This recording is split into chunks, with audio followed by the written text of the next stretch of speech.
दोस्तों नमस्कार। ये है मार्गदर्शन फॉर सिविल सर्विसेज। मैं अनुराग चौधरी। दोस्तों लूसेंट जी के सामान्य ज्ञान श्रृंखला के अंतर्गत इस वीडियो में प्रस्तुत है प्राचीन भारत के इतिहास का महत्वपूर्ण टॉपिक दक्षिण भारत के प्रमुख राजवंश। इसमें हम दक्षिण भारत के प्रमुख राजवंशों जैसे पल्लव वंश, चोल वंश, चालुक्य, राष्ट्रकूट, यादव वंश, होयसल वंश, कदम्ब, गंग वंश तथा काकतीय वंश के संस्थापक, प्रमुख शासक, विशेषताएं एवं उपलब्धियों से संबंधित महत्वपूर्ण तथ्यों को कवर करेंगे जो आपके आगामी सभी परीक्षाओं के सामान्य ज्ञान और सामान्य अध्ययन के भारतीय इतिहास खंड के लिए बहुत ही उपयोगी है। तो आइए शुरू करते हैं लूसेंट जी के श्रृंखला में दक्षिण भारत के प्रमुख राजवंश। इसमें सबसे पहले हम पल्लव वंश से संबंधित महत्वपूर्ण तथ्यों को देखेंगे। दोस्तों पल्लव वंश का संस्थापक सिंह विष्णु, जिसका शासनकाल 575 से 600 ईस्वी था और इसकी राजधानी कांची, जो कि तमिलनाडु में कांचीपुरम थी, वह वैष्णव धर्म का अनुयायी था। सिंह विष्णु ने अवनी सिंह की उपाधि धारण की थी और सिंह विष्णु ने दोस्तों मामल्लपुरम में आदिवाराह मंदिर का निर्माण करवाया था। किरार अर्जुनियम के लेखक भारवी सिंह विष्णु के दरबार में रहते थे और पल्लव वंश के प्रमुख शासकों में महेंद्र वर्मन प्रथम 600 से 630 ईस्वी, नरसिंह वर्मन प्रथम 630 से 668 ईस्वी, महेंद्र वर्मन द्वितीय 668 से 670 ईस्वी, परमेश्वर वर्मन प्रथम 670 से 700 ईस्वी, नरसिंह वर्मन द्वितीय 700 से 728 ईस्वी और नंदी वर्मन द्वितीय 730 से 800 ईस्वी थे। दोस्तों मत्त विलास प्रहसन की रचना पल्लव वंश के शासक महेंद्र वर्मन ने की थी और महेंद्र वर्मन शुरू में जैन मतावलंबी था, लेकिन बाद में तमिल संत अप्पर के प्रभाव में आकर शैव बन गया था। महाबलीपुरम के एकाश मंदिर, जिन्हें रथ मंदिर कहा गया है, इनका निर्माण पल्लव राजा नरसिंह वर्मन प्रथम के द्वारा करवाया गया था। रथ मंदिरों की संख्या 7 है। रथ मंदिरों में सबसे छोटा द्रौपदी रथ है, जिनमें किसी प्रकार का अलंकरण नहीं मिलता है। वातापी कोंड और महामल्ल की उपाधि नरसिंह वर्मन प्रथम ने धारण की थी और इसके शासनकाल में चीनी यात्री हुएन त्सांग कांची आया था। दोस्तों देखिए, परमेश्वर वर्मन प्रथम शैव मतानुयायी था। उसने लोकादित्य, एक मल्ल, रणंजय, अत्यंत काम, उग्रदंड, गुणभाजन आदि की उपाधियां ग्रहण की। इसने मामल्लपुरम में गणेश मंदिर का निर्माण करवाया था। परमेश्वर वर्मन प्रथम विद्या प्रेमी भी था और उसने विद्या विनीत की उपाधि धारण की थी। दोस्तों अरबों के आक्रमण के समय पल्लवों का शासक नरसिंह वर्मन द्वितीय था। उसने राजसिंह यानी राजाओं में सिंह, आगम प्रिय यानी शास्त्रों का प्रेमी और शंकर भक्त यानी शिव के उपासक की उपाधियां धारण की। उसने कांची के कैलाशनाथ मंदिर का निर्माण करवाया था, जिसे राज सिद्धेश्वर मंदिर भी कहा जाता है। इसी मंदिर के निर्माण से द्रविड़ स्थापत्य कला की शुरुआत हुई। महाबलीपुरम में शोर मंदिर का निर्माण भी नरसिंह वर्मन द्वितीय ने करवाया था।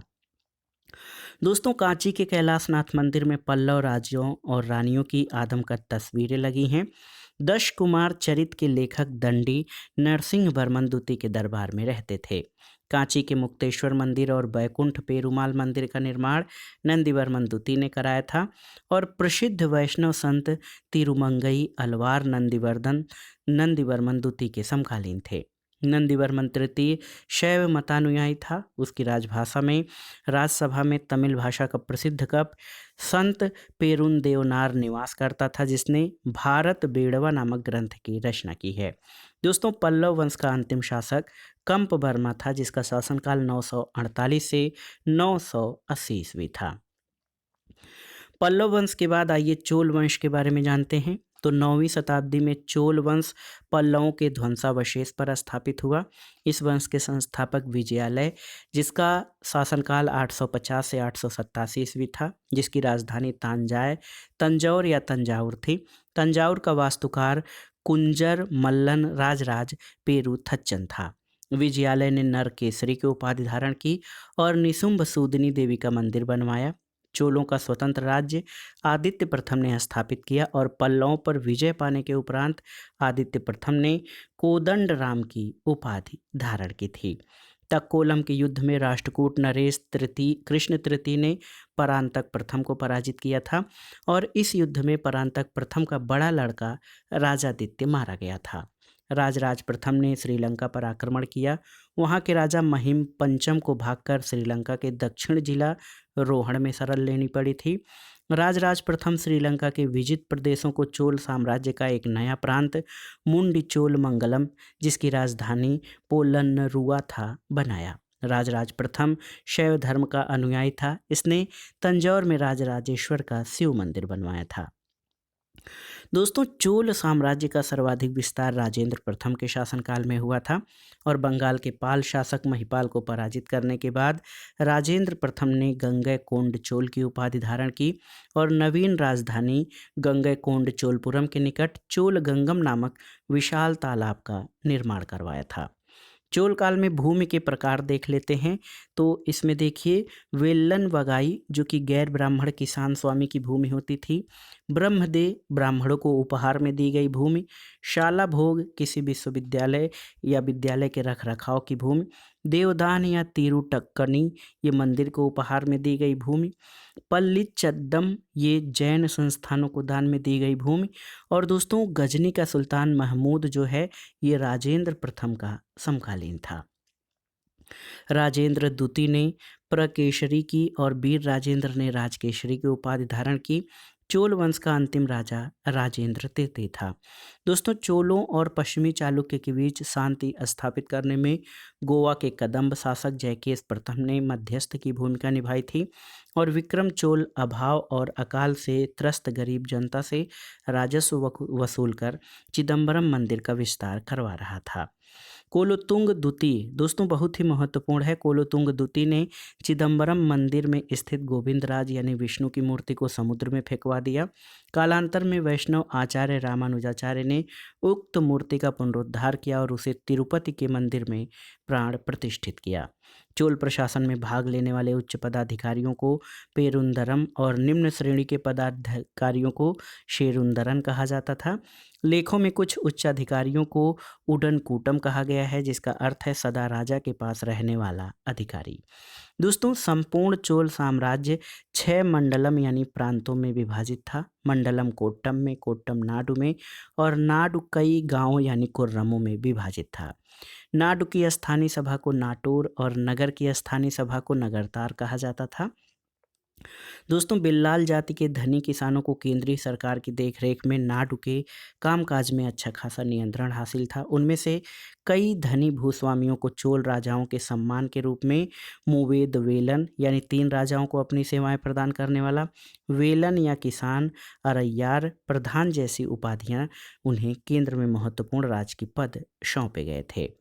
स्थानीय स्वशासन चोल प्रशासन की मुख्य विशेषता थी और उर जो था ये सर्वसाधारण लोगों की समिति थी, जिसका कार्य होता था सार्वजनिक कल्याण के लिए तालाबों और बागीचों के निर्माण के लिए गांव की भूमि का अधिग्रहण करना। दोस्तों, चोल काल में सभा या महासभा क्या थी तो याद रखिएगा, ये मूलतः अग्रहारों और ब्राह्मण बस्तियों की सभा थी जिनके सदस्यों को पेरुमक्कल कहा जाता था। ये सभा वरियम नाम की समितियों के द्वारा अपने कार्य को संचालित करती थी। सभा की बैठक गांव के मंदिर के निकट वृक्ष के नीचे या तालाब के किनारे होती थी। व्यापारियों की सभा को नगरम कहा जाता था। चोल काल में भूमि कर उपज का 1/3 भाग हुआ करता था। गांव में कार्य समिति की सदस्यता के लिए जो वेतनभोगी कर्मचारी रखे जाते थे उन्हें मध्यस्थ कहा जाता था। दोस्तों, एक महत्वपूर्ण उत्तर मेरूर अभिलेख है, उसके अनुसार सभा की सदस्यता देखिए, पहला सभा की सदस्यता के लिए इच्छुक लोगों को ऐसी भूमि का स्वामी होना चाहिए जहां से भू राजस्व वसूला जाता है। उनके पास अपना घर होना चाहिए। उम्र 35 से 70 के बीच होनी चाहिए। उन्हें वेदों का ज्ञान होना चाहिए। प्रशासनिक मामलों की अच्छी जानकारी होनी चाहिए। ईमानदार होना चाहिए। यदि कोई पिछले 3 सालों में किसी समिति का सदस्य रहा है तो वह अन्य किसी और समिति का सदस्य नहीं बन सकता। जिसने अपने संबंधियों के खाते जमा नहीं कराए हैं वह चुनाव नहीं लड़ सकता है। दोस्तों देखिए, ब्राह्मणों को दी गई कर मुक्त भूमि चतुर्वेद मंगलम और दान में दी गई भूमि ब्रह्मदेय कहलाती थी। चोल सेना का सबसे संगठित अंग पदाति सेना थी और चोल काल में कलंजु सोने के सिक्के थे। तमिल कवियों में जयंगोदर प्रसिद्ध कवि था जो कुलोत्तुंग प्रथम का राजकवि था और उसकी रचना है कलिंग तुपर्णी। दोस्तों कंबन कंबन और ओटक कुट्टन और पुंगलेंदी को तमिल साहित्य और पंप पुन और रन्न को कन्नड़ साहित्य का त्रिरत्न कहा जाता है, याद रखिएगा। दोस्तों पर्सी ब्राउन एक इतिहासकार हैं। उन्होंने तंजौर के बृहदेश्वर मंदिर के विमान को भारतीय वास्तुकला का निकष माना है। चोलकालीन नटराज प्रतिमा को चोल कला का सांस्कृतिक सार या निचोड़ कहा जाता है। चोलकालीन कांस्य प्रतिमाएं संसार की सबसे उत्कृष्ट कांस्य प्रतिमाओं में गिनी जाती हैं और शैव संत ईशान शिव पंडित राजेंद्र प्रथम के गुरु थे। चोलकाल 10वीं सदी का सबसे महत्वपूर्ण बंदरगाह कावेरी पट्टनम था। बहुत बड़ा गांव जो एक इकाई के रूप में शासित किया जाता था तनियर कहलाता था। और दोस्तों उत्तर मेरूर शिलालेख जो सभा संस्था का विस्तृत वर्णन उपस्थित करता है परांतक प्रथम के शासनकाल से संबंधित है। चोलों की राजधानी कालक्रम में उरैयूर, तंजौर, गंगैकोंड, चोलपुरम और कांची थी। दोस्तों देखिए चोल काल में सड़कों की देखभाल बागान समिति करती थी और चोल काल में आम वस्तुओं के आदान प्रदान का आधार धान था। चोल काल में विशाल व्यापारी समूह थे वलंजियार, नानादैसी और मणिग्रामम। और देखिए दोस्तों विष्णु के उपासक अलवार और शिव के उपासक नयनार संत कहे जाते थे। चोल वंश के बाद आइए देख लेते हैं दोस्तों चालुक्य वंश, जो कि कल्याणी के चालुक्य वंश थे, उनके बारे में। दोस्तों कल्याणी के चालुक्य वंश की स्थापना तैलब द्वितीय ने की थी। इसकी राजधानी मान्यखेत थी और कल्याणी के चालुक्य वंश के प्रमुख शासक में तैलब प्रथम, तैलब द्वितीय, विक्रमादित्य, जय सिंह, सोमेश्वर, सोमेश्वर द्वितीय, विक्रमादित्य खष्टम, सोमेश्वर तृतीय और तैलब तृतीय था।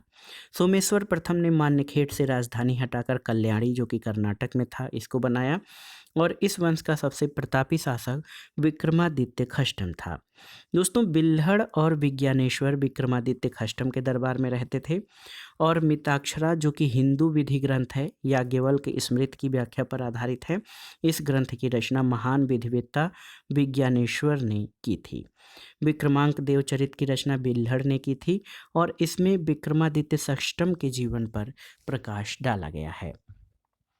अब आइए वातापी के चालुक्य वंश के बारे में जानते हैं। दोस्तों जय सिंह ने वातापी के चालुक्य वंश की स्थापना की जिसकी राजधानी वातापी बीजापुर के निकट थी। इस वंश के प्रमुख शासकों में पुलकेशिन प्रथम, कीर्तिवर्मन, पुलकेशिन द्वितीय, विक्रमादित्य, विनयादित्य और विजयादित्य थे। इनमें सबसे प्रतापी राजा पुलकेशिन द्वितीय था। दोस्तों महाकूट स्तंभ लेख से प्रमाणित होता है कि पुलकेशिन द्वितीय बहुसुवर्ण और अग्निष्टोम यज्ञ संपन्न करवाया था और जिनेन्द्र का मेगुती मंदिर पुलिकेशिन द्वितीय ने बनवाया था। एक महत्वपूर्ण तथ्य आता है कि पुलिकेशिन द्वितीय ने हर्षवर्धन को हराकर परमेश्वर की उपाधि धारण की और पुलिकेशिन द्वितीय ने दक्षिणापथेश्वर की उपाधि भी धारण की थी। पल्लव वंशी शासक नरसिंह वर्मन प्रथम ने पुलकेशिन द्वितीय को लगभग 642 में पराजित किया। उसकी राजधानी बादामी पर अधिकार कर लिया और संभवतः इसी युद्ध में पुलकेशिन द्वितीय मारा गया। इस विजय के बाद नरसिंह वर्मन ने वातापी कोंड की उपाधि धारण की थी। ऐहोल अभिलेख का संबंध पुलकेशिन द्वितीय से था जिसका लेखक रविकीर्ति था। दोस्तों अजंता के एक गुहा चित्र में फारसी दूत मंडल को स्वागत करते हुए पुलकेशिन द्वितीय को दिखाया गया है। वातापी का निर्माण जो है कीर्तिवर्मन ने करवाया था और मालवा को जीतने के बाद विनयादित्य ने सकलोत्तर पथनाथ की उपाधि धारण की थी। विक्रमादित्य द्वितीय के शासनकाल में दक्कन में अरबों ने आक्रमण किया और इस आक्रमण का मुकाबला विक्रमादित्य के भतीजा पुलकेशी ने किया। इस अभियान की सफलता पर विक्रमादित्य द्वितीय ने इसे अवनी जनाश्रय की उपाधि दी थी। और देखिए आप देख लीजिए विक्रमादित्य द्वितीय की प्रथम पत्नी लोक महादेवी ने पट्टदकल में विरूपाक्ष महादेव मंदिर और उसकी दूसरी पत्नी त्रैलोक्य देवी ने त्रैलोकेश्वर मंदिर का निर्माण करवाया था। इस वंश का अंतिम राजा कीर्तिवर्मन द्वितीय था। इसे इसके सामंत दंतदुर्ग ने परास्त कर एक नए वंश राष्ट्रकूट वंश की स्थापना की थी और ऐहोल को मंदिरों का शहर कहा जाता है। अब आइए चालुक्य वंश बेंगी के चालुक्य वंश के बारे में जानते हैं। दोस्तों बेंगी के चालुक्य वंश का संस्थापक विष्णुवर्धन था। इसकी राजधानी बेंगी आंध्र प्रदेश में थी और इस वंश के सबसे प्रतापी राजा विजयादित्य तृतीय था, जिसका सेनापति पंडरंग था। दोस्तों आइए अब राष्ट्रकूट वंश के बारे में जान लेते हैं। राष्ट्रकूट राजवंश का संस्थापक 752 ईस्वी में दंतेदुर्ग ने किया था। शुरुआत में वे कर्नाटक के चालुक्य राजाओं के अधीन थे। इसकी राजधानी मनकिर या मान्यखेत वर्तमान में मालखेड़ सोलापुर महाराष्ट्र के निकट थी। राष्ट्रकूट वंश के प्रमुख शासकों में कृष्ण प्रथम, ध्रुव, गोविंद तृतीय, अमोघ वर्ष, कृष्ण द्वितीय, इंद्र तृतीय और कृष्ण तृतीय था। दोस्तों एलोरा के प्रसिद्ध कैलाश मंदिर का निर्माण कृष्ण प्रथम ने करवाया था और ध्रुव राष्ट्रकूट राजवंश का पहला शासक था, जिसने कन्नौज पर अधिकार करने के लिए त्रिपक्षीय संघर्ष में भाग लिया और प्रतिहार नरेश वत्सराज और पाल नरेश धर्मपाल को पराजित किया। ध्रुव को धारावर्ष भी कहा जाता है। गोविंद तृतीय ने त्रिपक्षीय संघर्ष में भाग लेकर चक्रा युद्ध और उसके संरक्षक धर्मपाल तथा प्रतिहार वंश के शासक नागभट्ट द्वितीय को पराजित किया। पल्लव, पांड्य, केरल व गंग शासकों के संघ को गोविंद तृतीय ने नष्ट किया था। दोस्तों अमोघ वर्ष जैन धर्म का अनुयायी था। इसने कन्नड़ में कविराज मार्ग की रचना की।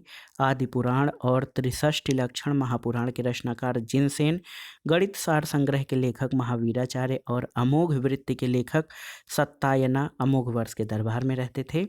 अमोघ वर्ष ने तुंगभद्रा नदी में जल समाधि लेकर अपने जीवन का अंत किया था। इंद्र तृतीय के शासनकाल में अरब निवासी अल मसूदी भारत आया था। इसने तत्कालीन राष्ट्रकूट शासकों को भारत का सर्वश्रेष्ठ शासक कहा था। राष्ट्रकूट वंश का अंतिम महान शासक कृष्ण तृतीय था और इसी के दरबार में कन्नड़ भाषा के कवि पोन्न रहते थे, जिन्होंने शांति पुराण की रचना की थी। दोस्तों कल्याणी के चालुक्य तैलप द्वितीय ने 973 में कर्क को हराकर राष्ट्रकूट राज्य पर अपना अधिकार कर लिया और कल्याणी के चालुक्य वंश की नींव डाली। आप जान लीजिए एलोरा और एलिफेंटा जो महाराष्ट्र की गुफाएं हैं, इनका निर्माण राष्ट्रकूटों के समय में हुआ।